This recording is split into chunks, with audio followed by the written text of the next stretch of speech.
নমস্কার। People's voice নিউজে আপনাদের সবাইকে স্বাগত।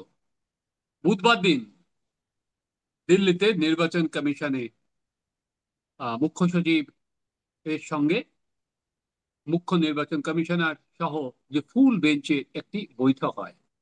তো বৈঠকে ঠিক কি নির্যাস এখনো পর্যন্ত কিন্তু আমরা জানি না। শুধু যেটুকুনি নির্বাচন কমিশন সূত্রে যে খবর, মুখ্য সচিবকে 7 দিনের সময়সীমা দেওয়া হয়েছে। এই 7 দিনের মধ্যে নির্বাচন কমিশন যে নির্দেশ দিয়েছিল 4 জনের বিরুদ্ধে এফআইআর করা, তাদের সাসপেন্ড করা, 4 জন সরকারি কর্মী এবং আরেকজন ডাটা এন্ট্রি অপারেটর, সেই ব্যবস্থা নেওয়ার নির্দেশ দেওয়া হয়েছে। বিভিন্ন সংবাদপত্র যেটা সোর্স কোট করে লিখেছে যে মুখ্য সচিব সেখানে কোনো কথা দেননি। তিনি বলেছেন যে এই সিদ্ধান্ত তার একার উপর নয়, তিনি রাজ্যে এসে কথা বলবেন, তারপর সেটা জানাবেন। কিন্তু নির্বাচন কমিশন স্পষ্টভাবে সেটা জানিয়ে দিয়েছে যে 7 দিনের মধ্যে তারা যে নির্দেশ দিয়েছিল 8 তারিখ, যে 11ই আগস্টের মধ্যে কার্যকর করার, সেটা কার্যকর হয়নি। সেটা সেই নির্দেশ কমপ্লাই করতে হবে। এখানে আর ভাবার কোনো সুযোগ নেই। আমরা এবার অপেক্ষায় থাকবো যে রাজ্য সরকার কি বলেন, কারণ আমরা জানি ইতিমধ্যেই মুখ্যমন্ত্রী বলেছেন তিনি কারোর বিরুদ্ধে কোনো ব্যবস্থা নেবেন না। কোন দিকে জল গড়াচ্ছে আজকে আমরা এ বিষয়ে কথা বলবো আইনজীবী চন্দ্রশেখর বাগ এবং অধ্যাপক এবং রাজনৈতিক বিশ্লেষক রাজা গোপাল ধর চক্রবর্তীর সঙ্গে। চন্দ্রদা এবং রাজাদা, দুজনকেই স্বাগত। নমস্কার। চন্দ্রদা, হ্যাঁ চন্দ্রদা, কি আমরা যদি মুখ্যমন্ত্রীর স্টান্স দেখি, সেখানে কিন্তু তিনি অটল এবং সেখানে তিনি বলে দিয়েছেন, বারবার করে বলছেন, একবার নয়, হ্যাঁ, যে যে কোনো সিদ্ধান্ত পরে দিন। নেওয়া হবে না। কিভাবে দেখছেন চন্দ্রদা, যে মুখ্য সচিব ফিরে এসে কি অনায়াসে বলটা গড়াতে শুরু করেছে, যেটা সে ব্যবস্থা নিয়ে নেবেন, আসবেন আর ব্যবস্থা হয়ে যাবে? দেখুন, অরূপবাবু, একটা জিনিস সেটা হচ্ছে যে চিফ ইলেকশন কমিশনার যে নির্দেশটা পাঠিয়েছিলেন, সেই নির্দেশটা পার্শিয়ালি আমাদের মুখ্য সচিব সেটা কমপ্লায়েন্স করে একটা পাঠায়, এবং আমরা কিন্তু দেখতে পাই সঙ্গে সঙ্গে চিফ ইলেকশন কমিশনার মুখ্য সচিবকে কিন্তু সরাসরি নিজের, মানে তার পার্সোনালি তার প্রেজেন্স থাকার জন্য এবং সময়সীমা দিয়ে দিয়েছিলেন বিকেল 5টার মধ্যে এসে দেখা করতে।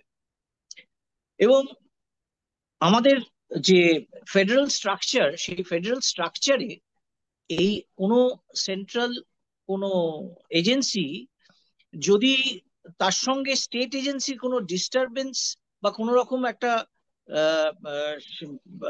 কনস্টিটিউশনাল কোনো প্রবলেম তৈরি হয়, সেটা যাতে না তৈরি হয়, তাই জন্যই সঙ্গে সঙ্গে মুখ্য সচিব কিন্তু মাননীয় মুখ্যমন্ত্রীর যে নির্দেশ ছিল কোনো সরকারি আমলাদের বিরুদ্ধে ব্যবস্থা নেওয়া হবে না, সেগুলোকে পরোয়া না করে তিনি কিন্তু সেখানে গিয়ে হাজির হয়েছেন, এবং তিনি গিয়ে ফুল বেঞ্চ অফ দি ইলেকশন কমিশনারের সামনে উপস্থিত হয়ে তার বক্তব্য রেখেছেন। এবং যেটা আমরা সূত্রের থেকে জানতে পাচ্ছি বা বিভিন্ন নিউজ এজেন্সির থেকে যেটা দেখতে পাচ্ছি, সেটা হচ্ছে তিনি সেখানে একটা অ্যাসিওরেন্স দিয়ে এসছেন যে 21শে অগাস্টের মধ্যে এই নির্দেশনামাগুলো পালন করে দেওয়া হবে। তার কারণ না, হচ্ছে তাকে। চন্দ্রদা ঠিক চন্দ্রদা, আমি এখানে বলছি ঠিক অ্যাসিওরেন্স নয়। উনি যেটা বলেছেন সেটা হচ্ছে যে নির্বাচন কমিশনের যে সিদ্ধান্ত বা যা হলো, তিনি সেটা এসে মুখ্যমন্ত্রীকে ব্রিফ করবেন, যে পুরো সিদ্ধান্ত তার একার ওপর নির্ভর করে না। সেখানে দাঁড়িয়ে সেটাই তিনি বলেছেন। এবং তিনি আরেকবার বোঝানোর চেষ্টা করেছেন যে আহ, যে আংশিকভাবে কি কি ব্যবস্থা নেওয়া হচ্ছে, কিন্তু নির্বাচন কমিশন সরাসরি বলেছে সে আপনারা ব্যবস্থা নিতে পারেন, আপনারা অনুসন্ধান করতে পারেন, কিন্তু এই যে মোট 5 জনের বিরুদ্ধে ব্যবস্থা নিতে হবে, এফআইআর করতে হবে এবং সাসপেন্ড করতে হবে, কিন্তু উনি কোনো কথা হ্যাঁ, দিয়ে আসতে পারেননি। উনি এসে না, বলেছেন কথা দিয়ে স্টেটে আসতে কথা পারেনি। বলে জানাবেন। হ্যাঁ, তিনি কথা দিয়ে আসতে পারেননি, কিন্তু একটা, যেটা আমরা বিভিন্ন নিউজ এজেন্সি থেকে যেটা জানছি, যে 21 তারিখের মধ্যে একটা কোনো সিদ্ধান্ত তিনি নিয়ে তাদেরকে জানাবেন বলে একটা টাইম নিয়ে ওখানে এসছেন করে, এবং উনি ফেরত এসছেন। এখন কথা হচ্ছে যে, দেখুন, নির্দেশটা এবারে রাজ্যের মুখ্যমন্ত্রীর সঙ্গে বসে বলে ক্যাবিনেট, যদি তারা নিজেরা সিদ্ধান্ত কিছু নেয়, সেটা কি সিদ্ধান্ত নেবে সেটা আমরা দেখবো আগামী দিন। কিন্তু কথা হচ্ছে যে মাননীয় মুখ্যমন্ত্রী যে নির্দেশটা দিয়েছিলেন বা যে কথাটা বলেছিলেন যে কোনো রকম কোনো আমলা বা কোনো রকম সরকারি কর্মচারীরা যাতে এইটার কোনো নির্দেশ, কারণ হচ্ছে কেননা এখন ইলেকশন ডিক্লেয়ার হয়নি, ইলেকশন কমিশনের এখতিয়ার শুধু ইলেকশন ডিক্লেয়ার হলে এবং ইলেকশন চলাকালীন এবং তারপর ইলেকশন শেষ হয়ে গেলে তার মধ্যেই শুধু নির্বাচন কমিশনের এই নির্দেশ।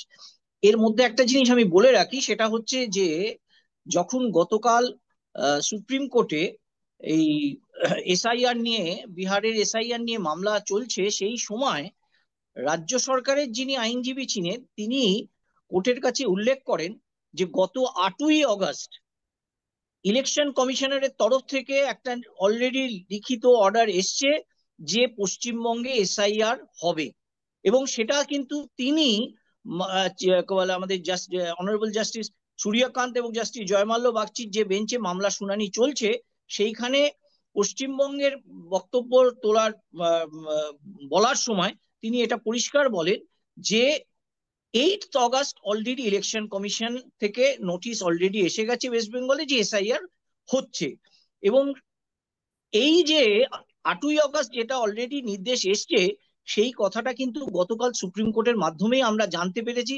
কোন রকম পশ্চিমবঙ্গের কোনো মুখ্যমন্ত্রী থেকে শুরু করে মুখ্য সচিব বা কেউই কোনো সাংবাদিকদের কিছু জানাননি যে অলরেডি 8ই অগাস্ট থেকে নির্দেশ ইলেকশন কমিশনারের তরফ থেকে এসে গেছে। সুতরাং এখন যেটা পরিষ্কার সেটা হচ্ছে এসআইআর পশ্চিমবঙ্গে হচ্ছে, সেটা কবে হবে সেটা ইলেকশন কমিশন সিদ্ধান্ত নেবে। আর ইলেকশন কমিশনের আরেকটা যে সিদ্ধান্ত এদের বিরুদ্ধে স্টেপ নেওয়ার ব্যাপারে, যে 5 জনের বিরুদ্ধে এফআইআর এবং সাসপেনশন, সেটার ব্যাপারেও মুখ্য সচিবকে সরাসরি ডেকে তিনি আরেকটা আমার মনে হয় বার্তা পাঠিয়ে দিলেন পশ্চিমবঙ্গে, যে ইলেকশন কমিশন যে নির্দেশ সেটাই মান্যতা দিতে হবে, নচেত ইলেকশন কমিশন যে আরো বড় পদক্ষেপ নিতে পারে পশ্চিমবঙ্গের ক্ষেত্রে সেই দিকটাও তিনি কিন্তু একটা উল্লেখ করলেন বলে আমার মনে হয়। রাজাদা, আমরা যদি কিছুটা পেছনের দিকে তাকাই তাহলে দেখতে পারবো যে সেই সময় চিফ সেক্রেটারি ছিলেন আলাপন আলাপন বন্দ্যোপাধ্যায়। তিনি মুখ্যমন্ত্রীর সঙ্গে একটি অনুষ্ঠানে গিয়েছিলেন, প্রধানমন্ত্রী। কিন্তু প্রধানমন্ত্রীর অনুষ্ঠানে পুরোটা থাকেননি, ইনি মুখ্যমন্ত্রীর সাথে বেরিয়ে আসেন এবং মুখ্যমন্ত্রীর সঙ্গে আরেকটি অনুষ্ঠানে চলে যায়। সেটা ঠিকভাবে দেখেনি কেন্দ্র, এবং তারা মনে করেছে প্রধানমন্ত্রী থাকার সময় একজন আমলা উঠে গেছেন, সেটা তার ডিউটির গ্রস গ্রস ভায়োলেশন হয়েছে। এরপর সেই মুখ্য সচিবকে সমস্ত সুবিধা থেকে তাকে কে বাদ দিয়ে দেওয়া হয়েছিল। তার এখনো পর্যন্ত তার পেনশন পর্যন্ত আটকে আছে।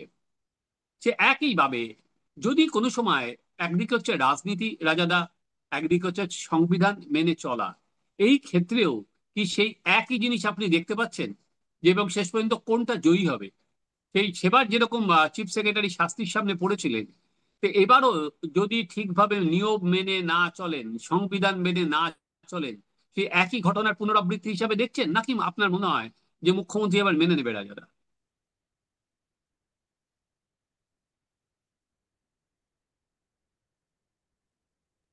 হ্যালো। হ্যাঁ। হ্যাঁ, বলুন। হ্যাঁ, যে শাস্তি যেটা বলছেন সেটা তো মানে কাগজে কলমে হয়েছে। মানে যার বিরুদ্ধে শাস্তির কথা বলছিলেন সে পশ্চিমবঙ্গ সরকার তাকে আরো বেশি টাকার, যত পেনশন পাওয়ার কথা তার অনেক বেশি টাকা চাকরি দিয়েছে এবং অনেক হুম। বেশি পার্কস দিয়েছে বা তার ব্যবহারিত ক্ষমতাও দিয়েছে। এবং সুতরাং শাস্তি যেটাকে আমরা বুঝে থাকি যে তার একটা ক্ষতি হচ্ছে, সেটা ঘটেনি, তার মধ্যে উপকারী হয়ে গেছে। সুতরাং এটা যদি ঘটে থাকে তাহলে এখন যিনি চিফ সেক্রেটারি তিনিও চাইবেন তার একটা এরকম ঘটুক, তাই না? সুতরাং তারও একটা না, কিন্তু এরকম রাজাদা পাওয়ার। একটা পার্থক্য আছে, আপনাকে আমি ইন্টারাপ্ট করছি। পার্থক্যটা হচ্ছে সেই সময় মুখ্য সচিব একা করেছিলেন এবং তিনি চলে গিয়েছিলেন। এখানে কিন্তু বিষয়টা সম্পূর্ণভাবে অন্য। এরকম ভাবার কোনো কারণ নেই যে এখানে যে 5 জনের বিরুদ্ধে যে নির্দেশ দিয়েছিল সেটা যদি না মানেন, সেটা নির্বাচন কমিশন নির্দেশটা আর কি নিজের এফআইআর করতে পারবে না কিছু আর কি। দুটো বিষয় তো এক হ্যাঁ। নয়। হ্যাঁ, না না সাধারণ আমি হতে না পারে। আমি যে বলুন। দেখুন চিফ সেক্রেটারির উদাহরণটা আনলেন বলেই বললাম। হ্যাঁ, যাই এখন বললাম। ব্যাপারটা, হ্যাঁ বলুন। বলছি যে এখন ইস্যুটা হচ্ছে যে নির্বাচন কমিশনের তখন তো ইস্যু ছিল গভর্নমেন্টের একটা প্রোটোকলের ব্যাপার। হুম। এখন আর তো সে প্রোটোকল, এখানে যদি কোনো প্রোটোকল ভেঙে থাকে একই নিয়ম হবে।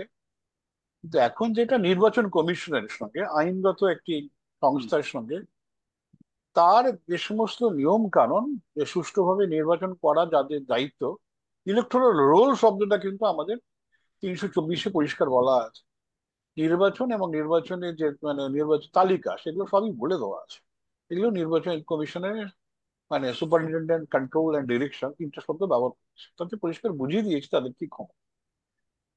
স্বাভাবিকভাবেই এটা যখন চিফ সেক্রেটারি কালকে গেলেন, গেলে উনি বললেন তো আমি তো সিদ্ধান্ত নিচ্ছি না, তা নিজেকে গা বাঁচাবার চেষ্টা করেছেন যে এটা সরকারের সিদ্ধান্ত, আমি সরকারকে জানাবো, সরকার যা করবে। হুম। তো ক্যাবিনেটের ডিসিশন হয়ে গেলে আমার তো কিছু করার নেই, এটাও তুমি নিশ্চয়ই জানাতেই পারে।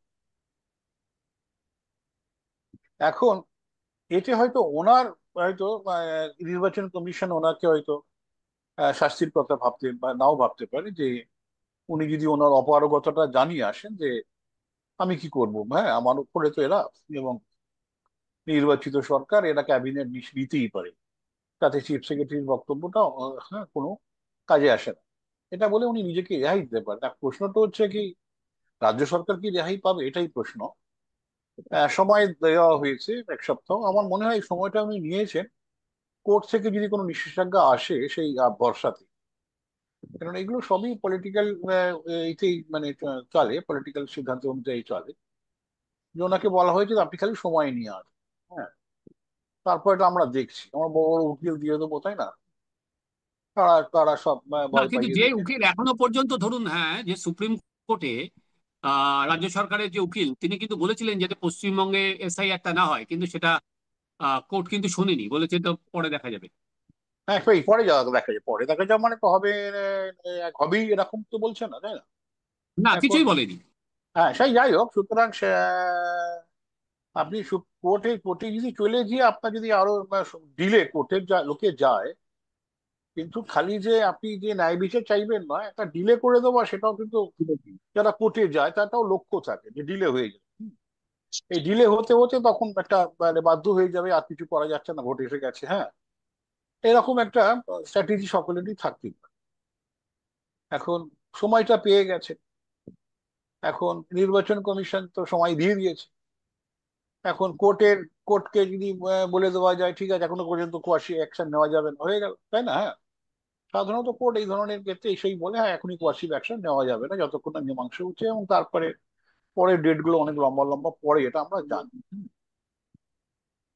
সুতরাং উম, যে নির্বাচন কমিশন যেটা চাইছে সেটা যদি কোনো রাজ্য সরকার মনে করে যে আমরা মানবো না, বিচারের ব্যবস্থা যেটা আমাদের দেশে আছে সেটাকে ব্যবহার করে অনেক কিছু ডিলে করতে পারে। ডিলে হওয়া, জাস্টিস ডিলেড মানে তো আমরা জানি কি হয়। তো যাই হোক, তো সেগুলো হচ্ছে কি? অর্থাৎ কেউ চাইছে যে রিভিশন না হোক। এই যে এত সংখ্যক ভোটের গ্রোথটা হয়েছে, যেটা জনসংখ্যার গ্রোথের থেকে অনেক গুণ বেশি, তারা কেউ কেউ দেখা যাচ্ছে ওটা চাইছে না, কেন তার সমীক্ষা চাইছে না, এবং তারা বলছে অতীত হয়েছে, এবং অতীত হয়েছে বলেই তো রিভিশনটা দরকার, সেটা তারা মানছে না। হ্যাঁ, বলছে অতীতে হয়েছে, কিন্তু রিভিশন যে দরকার সেটা কিন্তু মানছে। তো এই জায়গায় দাঁড়িয়ে রাজনৈতিক দলগুলোর বক্তব্য আমরা দেখতে পাচ্ছি যে যে জায়গায় রাজনৈতিক দলগুলো বক্তব্যটা রাখছে, বিরোধী রাজনৈতিক দলগুলো, যে এটা রিভিশন তারা চাইছে। এখন শাসক দল বিজেপি তারা রিভিশন চাইছে বলেই মনে হচ্ছে। এখন কর্ণাটকে বা মহারাষ্ট্রে শাসক বিজেপি সুবিধা হয়েছে বলা হচ্ছে, তা সত্ত্বেও তারা চাইছে। আহ তার মানে তারা রিভিশনের পক্ষে, এবং তাতে যদি দেশে যদি কিছু বাইরের লোক ঢুকে থাকে, ভুল থাকে, তারা চাইছে। এখন বিরোধীরা কেন চাইছে না, এটা লজিকটা ঠিক পরিষ্কার হচ্ছে না। এখন তারা যে বলছে গরিব মানুষ বাদ চলে যাচ্ছে, এইগুলো ভেদ কথা, এইগুলো সঙ্গে কোনো সম্পর্ক নেই, গরিব মানুষ বাদ যাচ্ছে বা ইত্যাদি। তো যারা বাড়িতে নেই তারা হয়তো বাদ গেছে, তার সঙ্গে গরিব বড় লোকের ঘটনাচক্রে তাদের অনেকে হয়তো পরিযায়ী শ্রমিক, এটা ঘটনাচক্রে। তো সেইটাকে যদি গরিব হিসেবে ব্যবহার করা হচ্ছে, এটা আমরা দেখতে পাচ্ছি। তো রাজনীতিটা খুব, সব সব দল একই কথাই বলছে, যারা বাধা দিচ্ছে তারা সবাই একই কথা ভাবেই চলতে চাইছে, অর্থাৎ তাদের একটা ইউনিটির জায়গা তৈরি হচ্ছে, একসঙ্গে চলার একটা জায়গা তৈরি হচ্ছে, তারা রিভিশনটা চাইছে। তার মানে রিভিশন হলে তারা মনে করছে তাদের ক্ষতি হতে পারে। এখন অথচ বিজেপি মনে করছে রিভিশন হলে তাদের ক্ষতি হবে। এই এই ব্যাপারটা বুঝতে হবে যে তাহলে রিভিশন হলে তাদের ক্ষতি কি, তার মানে কি তারাই এই যে লিস্টে ঢুকেছে তারা, তাদের কোনো হাত আছে নাকি অন্য কিছু। এইটাকেও তাদের তো বলা দরকার যে রিভিশন যদি প্রয়োজন আছে কি, এত যে ভোটার বেড়ে গেল এই জবাবটা কে দেবে। সেই জবাব যখন তারা দিতে পারছেন এবং সাধারণ মানুষ এটা নিয়ে খুব একটা কনসার্ন বলে আমার মনে হয় না, তার ফলে যেটা সুযোগটা তারা কিন্তু নিচ্ছে। এবং নির্বাচন কমিশন এখনো পর্যন্ত সাহস বজায় রেখেছে, কিন্তু সাহস দেখালেই তো হয় না, অনেকটা আরো মানে আপনার বলিষ্ঠ মনোভাবটা দেখাতে হয়, যেটা একরোখা মনোভাব টিএন সেশন করেছিল। তখন কতজন কোর্টে গিয়েছিল এপিক কার্ডের বিরুদ্ধে আমার জানা নেই। এখন তো যে কোনো সময় কোর্টে চলে যাচ্ছে। এবং কোর্টের কি অধিকার আছে নির্বাচন কমিশনের, হ্যাঁ, ফাংশনিং এর ব্যাপারে কথা বলার? তাহলে তো না, কোনোদিন কোনো সেই জন্যই রিভিশন তো এখনো হয়নি। বিহারে তো এসআইআর, রাজারা, বিহারে তো এসআইআর বন্ধ হয়নি, কারণ একটা সাংবিধানিক বডি হ্যাঁ। যখন হ্যাঁ। সিদ্ধান্ত নিচ্ছে তো আরেকজন কি করে আটকাবে সেটা, সেই জন্য কিন্তু এসআইআর না বন্ধের না, কথা সেটা কেউ তো বলতে যুক্তি যদি হয়, যুক্তি যদি হয় তাহলে তো কোনো কোনো পিটিশনই গ্রহণ করা উচিত ছিল না, না, কিন্তু গ্রহণ তো করে রেখে দিয়েছে। তারা কি করবে নো স্যার বডি এখানে নোস। একটা কথা একটু বলবো স্যার, একটু বলবো। হ্যাঁ বলুন, সেটা হ্যাঁ বলুন হচ্ছে বলুন। দেখুন, সেটা হচ্ছে কথাটা হচ্ছে যে একটা জিনিস যেটা আমাদের কনস্টিটিউশনে, যেটা ভায়োলেশন অফ ন্যাচারাল জাস্টিস। এখন ব্যাপার হচ্ছে যে সুপ্রিম কোর্ট অ্যাডমিট করবে কি করবে না এসএলপি, সেটা হুম। তো একটা বিষয়, কিন্তু বিষয়টা হচ্ছে যে যদি সেখানে ভায়োলেশন অফ ন্যাচারাল জাস্টিস হয়ে থাকে, তাহলে কিন্তু সুপ্রিম কোর্ট ডেফিনেটলি ইন্টারফেয়ার না করলে, তাহলে সেই স্টেজটা যদি ওভার হয়ে যায়, তাহলে কিন্তু পরবর্তী ক্ষেত্রে তখন সুপ্রিম কোর্টই বলবে যে তুমি সেই স্টেজে যদি না এসে থাকো, তাহলে এখন আমি আমার পক্ষে ইন্টারফেয়ার করা সম্ভব নয়। For that reason only supreme court এগুলোকে অ্যাডমিট করেছে এবং অ্যাডমিশন স্টেজে এগুলো শুনানি করছে, করে এসএলপিটা আলটিমেটলি এফিডেভিটের ডিরেকশন দিয়ে একটা নির্দেশের দিকে যাচ্ছে, ওয়েদার সেটা গ্রহণ করবে। কিন্তু কিন্তু position is of law is that, যে ইলেকশন কমিশনের একটা statutory body by the constitution, supreme কোর্টও ঠিক ইকুয়ালি সেম। সুতরাং দুজনেই যদি তাদের নিজেদের মধ্যে একটা সংঘাতে আসে, সেটা কিন্তু একটা অন্য জায়গায় দাঁড়াবে। সে তবে ক্ষেত্র বিশেষে সুপ্রিম কোর্ট ইন্টারফেয়ার করে এবং এক্ষেত্রেও সেটা করছে। কারণ এটা একটা ম্যাসিভ, এই যে ধরুন 65 লক্ষ লোকের নাম বাদ গেছে, মানে it's a not a matter of joke.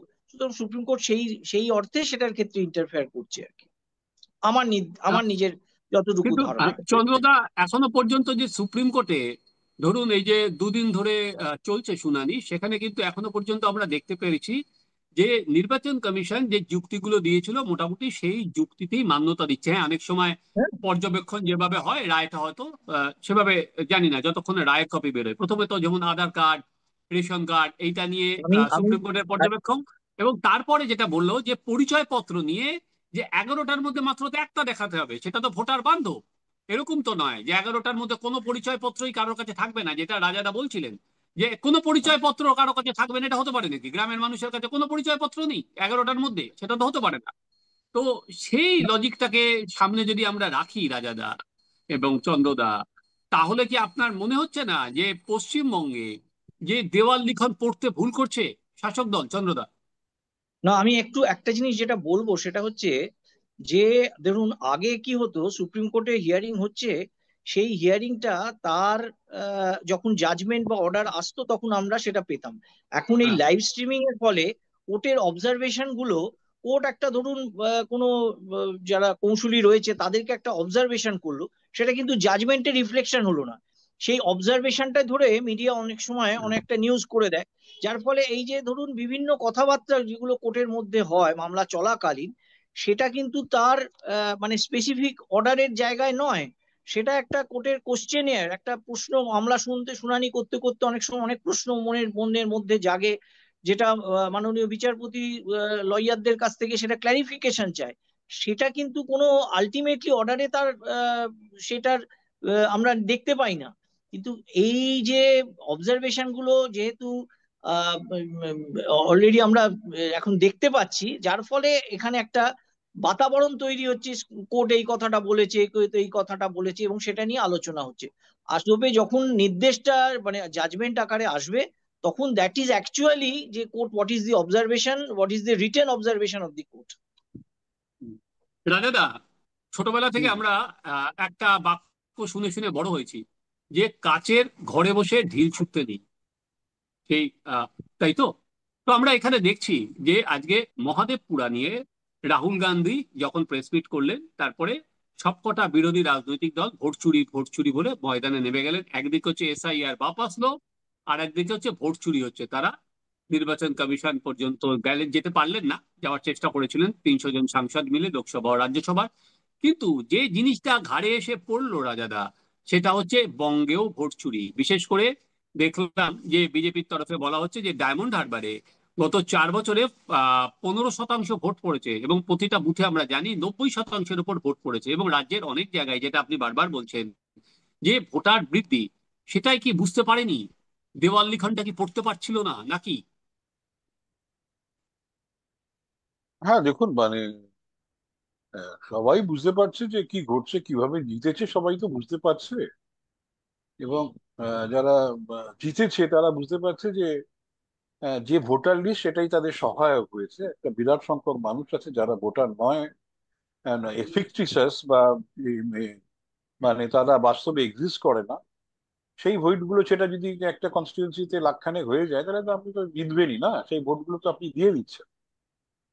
সুতরাং এই যে কারচুপি ভোটটা, এটা তো একটা তো অর্গানাইজড রিগিং এরই পর্যায়ে পড়ে না। সেখানে আপনাকে গাইড জোরে কিছু করতে হচ্ছে না। আপনার ভোটার আপনার 2000 2 লাখ 3 লাখ রেখে দিয়েছেন, তাদের ভোটটা দিয়ে দিচ্ছেন, অন্যদের ভয় দেখাচ্ছেন। এটা তো ঘটছে না। এটা তো মানে এটা এই নয় যে এখানে শুরু হয়েছে, বামেরাও একই জিনিস চালু করেছিল। ওরাই ওরাই সৃষ্টিকর্তা, ওরা জেতার জন্য যা খুশি করতো। আজকের হয়তো ওরা হয়তো আদর্শের কথা বলে, কিন্তু সেটা খুব একটা ভ্যালিড লাগে না আমার কাছে, কারণ ওরাই এসব চালু করে গেছে। তো এখন এগুলো তো রয়েছে, এখন এগুলো যদি দূর করা যদি কেউ চেষ্টা করে থাকে, তো সেটা তো বন্ধ হওয়া তো উচিত বলেই আমার ধারণা।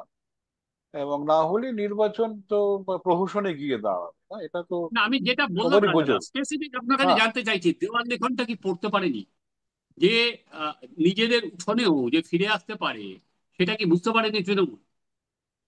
না দেখুন, এইসব তো বোঝাই যাচ্ছে যে তারা আহ অতীতে বামেদের বিরুদ্ধে বলতো, এখন সেটা থেকে তো তারা অ্যাডভান্টেজটা নিচ্ছে না। আমি সেটাই সেদিকে বলার চেষ্টা। ভোটে যে হ্যাঁ। বলা, ভোটে যে এই নামগুলো ফিকটিশনাল, এই নামগুলো ছিল যে, সেগুলো থেকে তো অ্যাডভান্টেজ তো সিপিএমও নিয়েছে, এরাও নিচ্ছে। সুতরাং পুরোনো সিস্টেম থেকেই তো এরা তো ফায়দাটা নিচ্ছে। এখন দেয়াল লিখন, এটা আমি বুঝতে পারছি না যে দেয়াল লিখন কি মানুষ কি এর প্রতিবাদ চায়। দেওয়াল লিখন বলতে সাধারণত পপুলার ব্যাপারটা বোঝায়, যে মানুষ পরিবর্তন চাইছে। মানুষ কি সত্যিকারের এই ধরনের রিভিশন চাইছে কিনা বোঝা যাচ্ছে না। মানুষের মধ্যে এমন একটা ভুল বোঝানো তৈরি হয়েছে, বুঝি এই বুঝি তার নাম, বা যে এই বুঝি তার ঠাকুরদার বার্থ সার্টিফিকেট চাইবে, সব বলা হচ্ছে। সেগুলো যে সত্যি নয়, সেটা কিন্তু কাউন্টার করার মতন ব্যবস্থা সব জায়গায় হচ্ছে না। অনেকেই আমাকে প্রশ্ন করছে যে বাবা সার্টিফিকেট আমি কোথায় পাবো, হ্যান ত্যান এসব বলছে। যে বাস্তবটা কি, যে আপনি একটা ন্যারেটিভ যদি তৈরি করে দেন, ভয় ভীতি ন্যারেটিভটা খুব তাড়াতাড়ি খায়, তাই না? এই বাঘ আসছে বলে সবাই নামগঞ্জে ভয় পেয়ে যায়, না? সেটাকে আপনি খুব সুন্দরভাবে ব্যবহার করছেন, কিন্তু আসলে যে এই ব্যাপারটা তো নেই। যাদের নাম 2000 বোধহয় আগের রিভিশনে নাম ছিল না, তাদের কিছু তো কাটখড় পোড়াতেই হবে, তাই না? তাদের কেন পড়েনি, তাই না? তাদের বাবা হুম। মা যদি 2003-এর কাজে রিভিশনে নাম ছিল না, তাদের তো বলতেই হবে কেন পড়ে। এটা তো স্বাভাবিক। এটা এই প্রশ্ন যদি কেউ বলে, তাহলে তাকে তো বলতেই হবে, তাই না? কিন্তু সেই একটা ব্যাপারটা ঠিক মতো বোধহয় এক্সপ্লেন করা হচ্ছে না। তো যাই হোক, এক্সপ্লেন করার দায়িত্ব নির্বাচন কমিশনারের। যারা বুঝেছেন, যারা সাধারণ মানুষ হোক বা রাজনৈতিক দল হোক, তাদেরকেও বোঝানো দরকার। যদি ভুল, যদি তালিকা নিয়ে থেকে আপনি যেতেন, আপনি কিন্তু পরবর্তীকালে এই ভুল তালিকা যেটা বামেরা জিতেছিল, এই ভুল তালিকার ফায়দাটা তো তৃণমূল নিচ্ছে। কে জানে আগামী দিনে যারা সরকার আসবে, তারাই আবার এই ফায়দাগুলো নেবে কিনা। যে জালি ভোটার, তাদের কাছেও তারাও সেভাবে দিয়ে দেবে, যখন জানতে পারবে এরা জালি আছে, তারাও সেভাবে দেবে। এই এই এই এই এই যে মানে ট্র্যাডিশন বা ভিসিয়াস সার্কেল চলা, এটাকে বন্ধ করার তো প্রয়োজন আছে। আমি জানি না কেন, কিসের ভয় আমার কাছে অবাক লাগছে তো দেখুন রায়গঞ্জে কিন্তু 6,000 না 9,000 বেশ কিছু ভোটার হয়ে গেছিল।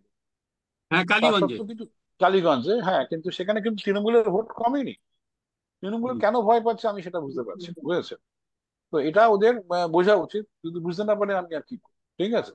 স্বচ্ছ ভোটে জিতবো এটাই আনন্দ, পরীক্ষা দিয়ে করবো না, খেটে পাশ করবো, এই যদি মনোবল না থাকে তাহলে জাতীয় সত্তা কখনোই জাগবে না, বুঝলেন? হ্যাঁ, এটাই হচ্ছে আমার খুব সহজ বক্তব্য।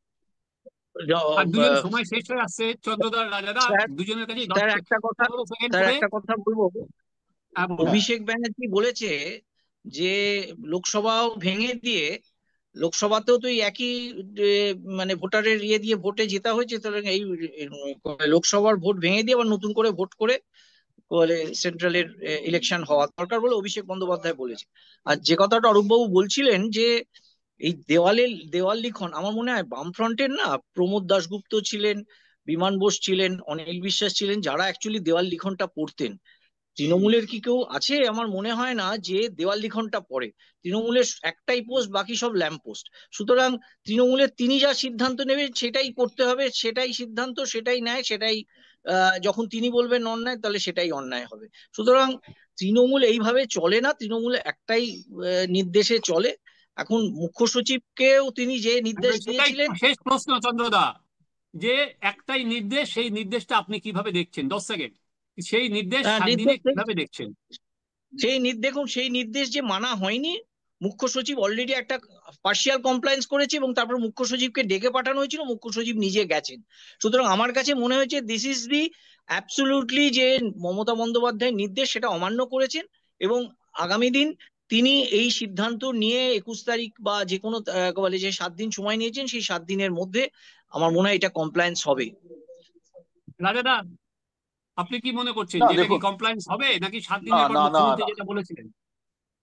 আমার যেটা মনে হচ্ছে মুখ্যমন্ত্রী কিন্তু ওই সময়টা নিলেন চিফ সেক্রেটারিকে পাঠিয়ে, এবারে কোর্টে গিয়ে চেষ্টা করবেন এবং এবং চেষ্টা করবেন কি করে না মানা যায়, কিন্তু মানার মানুষ লাগছে না।